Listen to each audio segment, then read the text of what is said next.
Hi everyone, and happy Thanksgiving and many blessings to you all, whether you celebrate Thanksgiving or not. Today's project is titled The Good Life, and it's an art journal page to commemorate all the things that I am grateful for. So let's get started. Hi everyone, and welcome back to my channel. Today I have a video.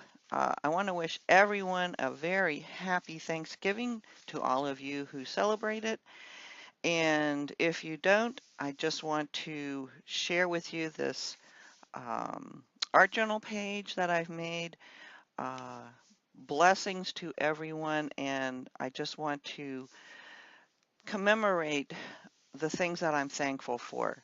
So today's page is going to be all about thankfulness, gratitude, and just a general good feeling about everything and everyone.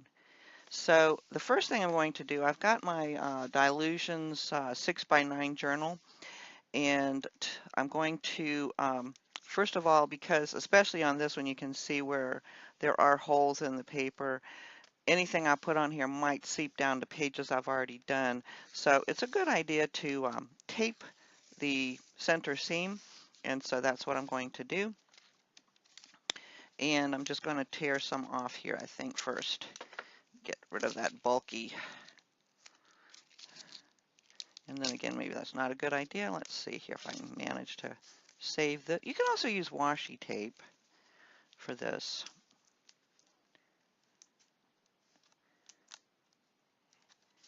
And if it gets a little wrinkled, well, you know how we are about texture. That's what we call it, texture. So I'm not really concerned. I do want to, however, get rid of this knot here so I can put it down, get the sticky side down anyway. There we go. So I'm just going to trim that little bit off with my scissors. And off camera, I will just take some white gesso and prime my pages. It'll also prime the masking tape and kind of seal it in there. So let me go ahead and do that, and then I'll come back. Okay, after taping my center seam with masking tape, I'm going to prime my pages with Liquitex white gesso. I like to do that to my pages because I think it gives the pages a good tooth. So let me go ahead and fast forward, and then we'll continue on.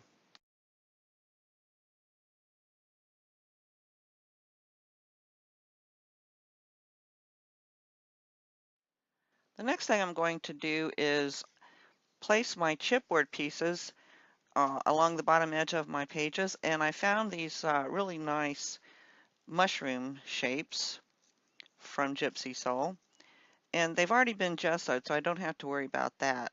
And I found their matching individual pieces in the set, so what I want to do is add those to the corresponding mushroom in the bigger shape.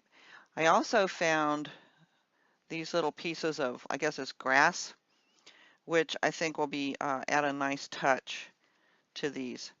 So I'm going to go ahead and I'm going to use my Fast Grab tacky glue to glue them down, and I'll let them dry, and then we'll come back to continue on. Okay, while continues to dry, I'm going to go ahead and use some Crackled texture paste, and I'm going to use this stencil from Dylusions. I'm going to use this section here. I think that's pretty cool, and I might use the leaves too because it is fall and I do like leaves. This is called Luscious Leaves, and I'll post that down in the description area below the video. Now, it's always a good idea to let your crackle paste air dry because it will crackle best if left alone, and then be sure and clean your stencil.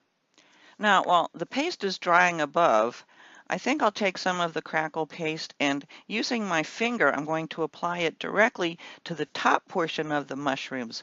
I think this would be kind of fun and an interesting look. And I'm not really concerned if I fill the holes in the chipboard, but if I'm not actually trying to fill them, but if you do, I think it would still be fun.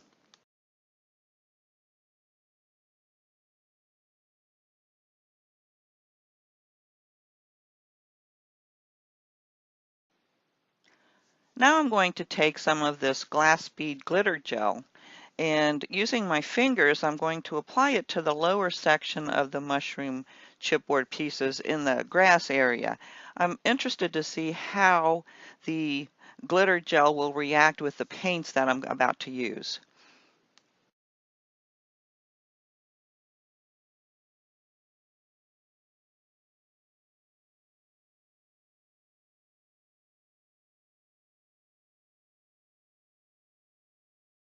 Okay, so I'm going to go ahead and set that aside to dry, and when everything's dry we'll come back and we'll start with our coloring. Okay, my first color up is going to be ColourArte True Metals Autumn Flame, and I'm just going to add a little bit. I've got a palette. This paint on this palette is dry, so it's not going to mix with anything. So I'm just going to squirt some onto this palette and begin just adding the color to the surface. As you can see, it's quite transparent, which is a good thing because you can continue to add colors as long as you want. And the more you add, the more opaque it will get. If you add different colors, it will continue to make new colors. Especially if you add it wet on wet. If you add it over dry, it'll just you'll still be able to see your color through, and you will still get fresh new colors.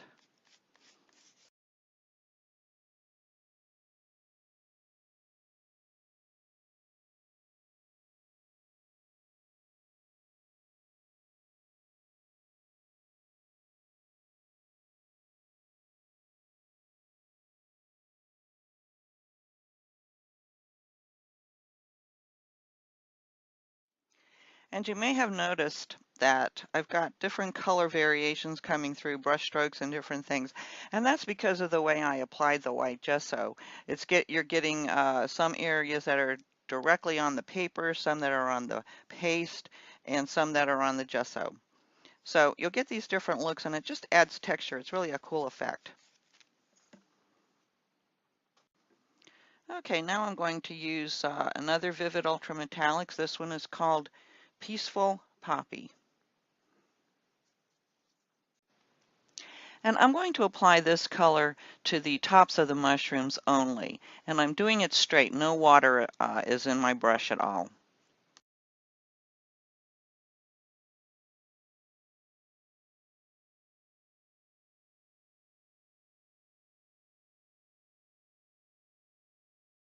Now I'm just going to add some of this color. I'm going to use it watered down so it's not as dark and uh, bright. But I just want to get some more of that color in here. I think that's kind of pretty. And that way I don't have to worry about any of it matching if I use the same color.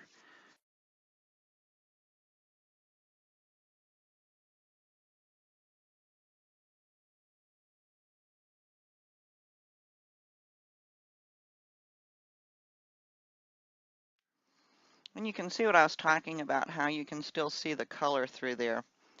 And I think what I'd like to do is just take a little bit of water and give it a spritz. Let it do a little bit of running. Just continue misting with water and moving the page around to let the paint drip and move around like it wants to. And then you can go ahead and speed the drying time with your heat tool.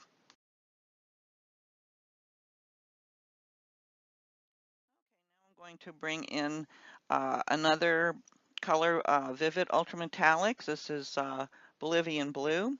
It's one of my favorite blues. And I just want to get a little bit blue in around here, not too much, but try and squeeze some on the palette here. I'm going to water it down, and I'm back to using my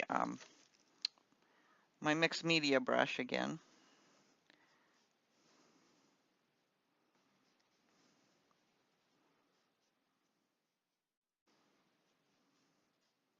And I'm just sort of going to fill in this section here. If I get any on anything I don't want it on, I'm just going to wipe it off with a damp baby wipe that I have here.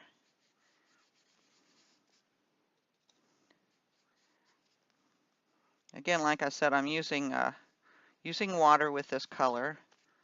I want to keep it transparent again.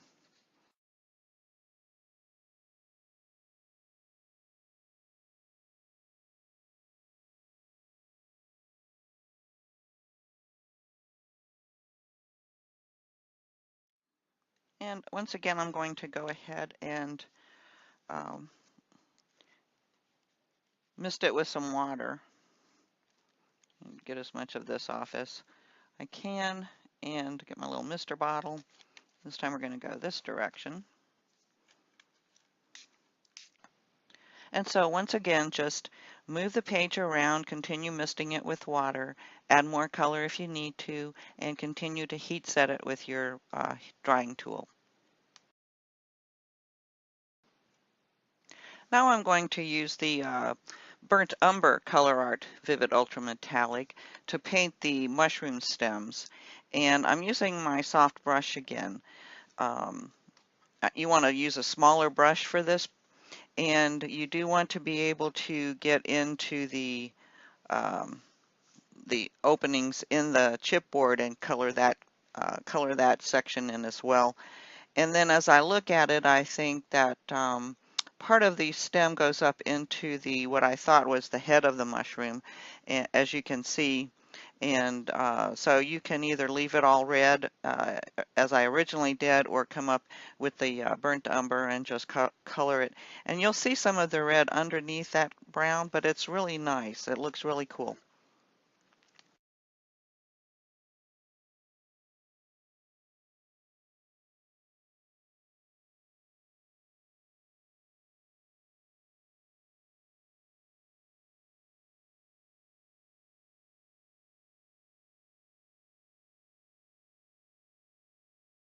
Okay, I went ahead and I dried the burnt umber sections, and I've decided to try and just add a little bit more of the color to my stems.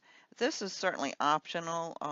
You can do as much coverage or as little coverage as you like. Uh, and another thing I thought of too, it would have been fun and interesting to fill in these holes with your texture paste or some other of your mediums just for fun and then just to see what you would get.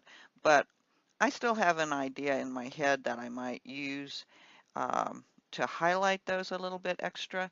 So we'll see. I haven't decided whether I use it or not, but if I do, I'll let you know.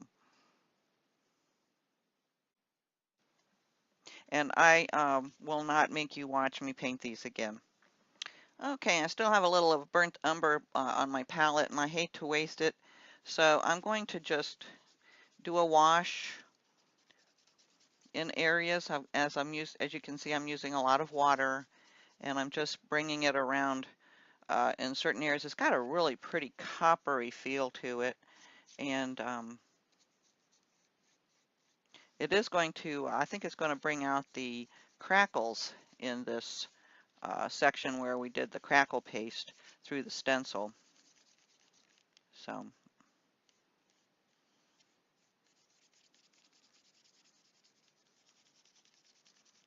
let's just see what we get here.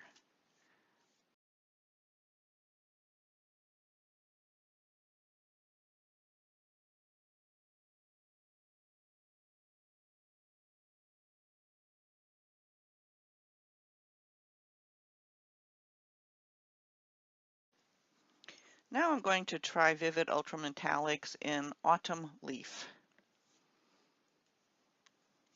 And I want to color this on the leaves at the bottom. And once again, I'll use my small brush and take some of the water off of it.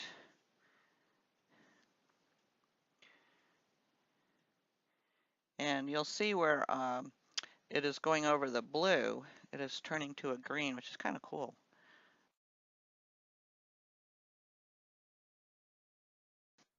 It's fun to see how the colors change as they go over another color.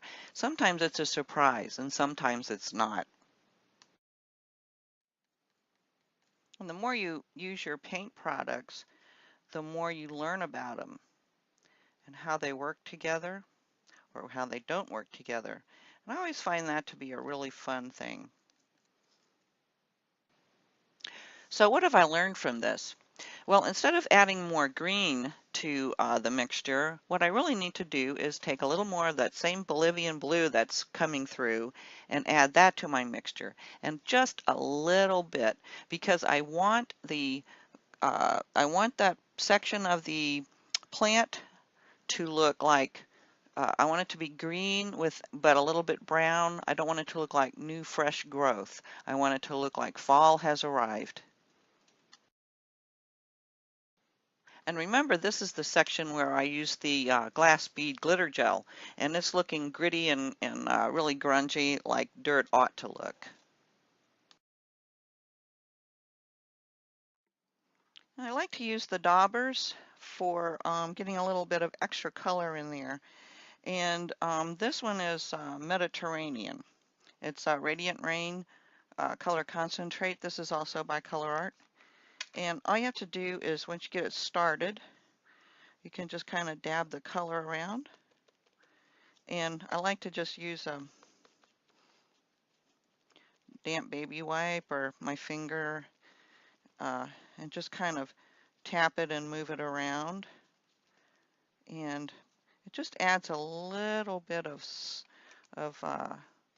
tint to the background. And just keep dabbing the color on and off until you like the results.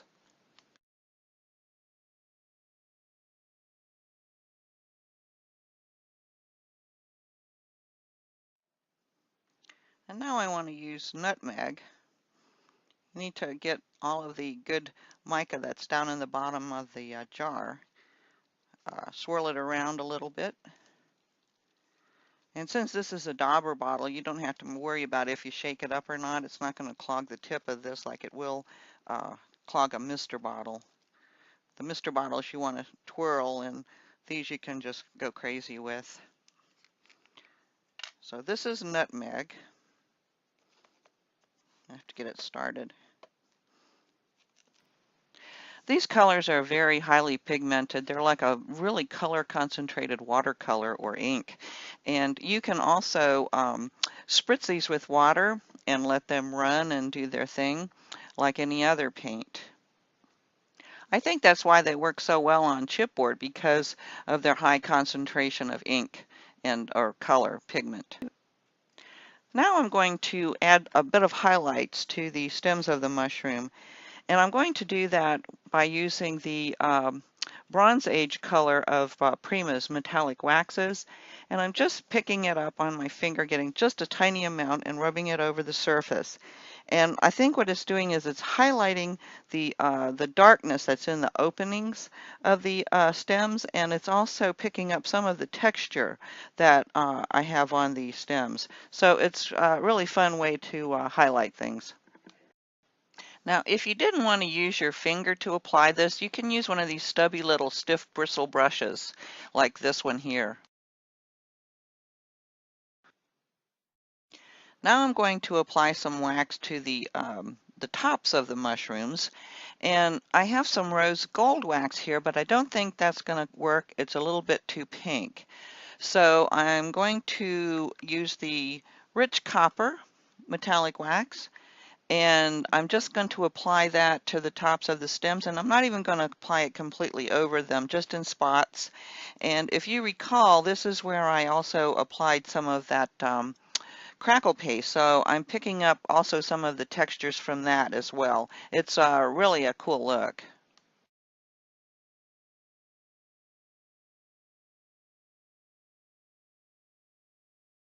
The next thing I want to do is take this pearl pen. It's the color is cream, and it's by Viva Décor, and I want to add the little cream colored dots to the top of my mushroom heads. And this is going to take a little time to dry. So while this is drying, I can work on other things. So this is a good time to go ahead and do this now.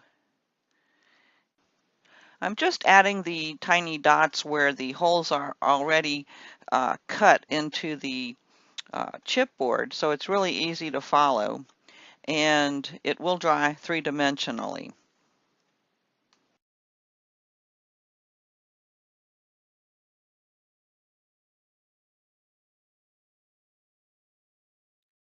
The next thing I want to do is add a little bit of stamping texture, and I've got this kind of a netting, it looks like, type of stamp, and it's from Paper Parachute. And I'm just going to use this archival ink called Tree Branch. I'm hoping it's going to be dark enough, so let me give that a go. You could always use your black, but you do want to use a waterproof ink. That way it won't come off if you add any more watery substances, and you just want to stamp it randomly over the background.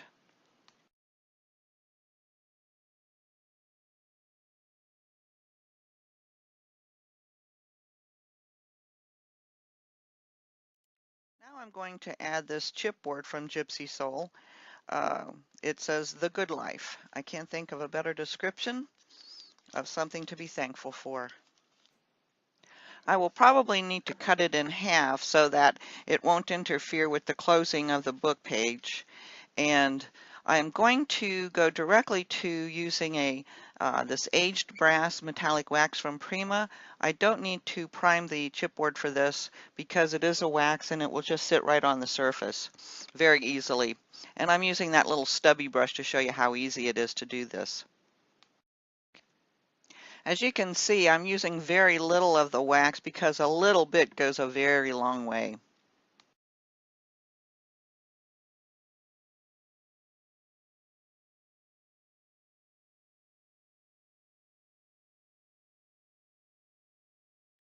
Okay, I've gone ahead and I've cut it apart between the two O's in Good Life. And then I'm going to go ahead and use my Fast Grab Tacky Glue to glue it down pretty much like that. And when we come back, we'll finish up the book. I still want to use the leaves portion of the stencil. And so I'm going to use the Vintage Gold Metallic Wax. This product is a little bit, it's going to be thicker and less likely to run under the stencil, especially in these areas where you just can't get the stencil to lay really flat.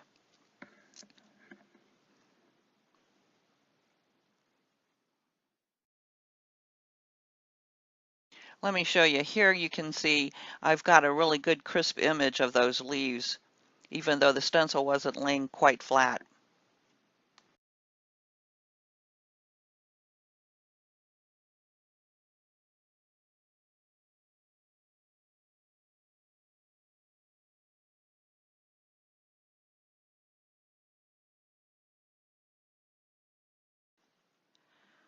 Okay, I think I'm going to call it done for purposes of this video, but let me just point out a few things. The stamped images where I use this tree branch have sort of disappeared into the background. So you have options if you want to come back and maybe use a darker ink to bring out those little texture stamped images. The other thing you might want to do, because as you can see, some of the leaves have sort of disappeared into the background.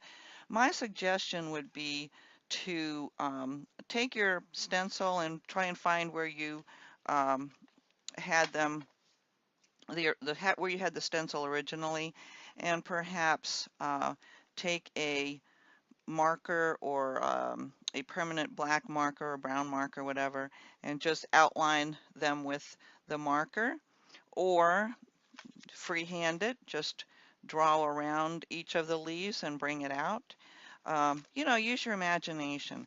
But for purposes of this video, I'm going to call it done, and I hope you enjoyed my art journal page today. And like I said, I wish everyone all the best everywhere in the world. Have a good life. Thanks for stopping by, and thanks for watching. And stay tuned for some still videos. I'm going to give you some close-ups of each of the areas so you can get a better look at this.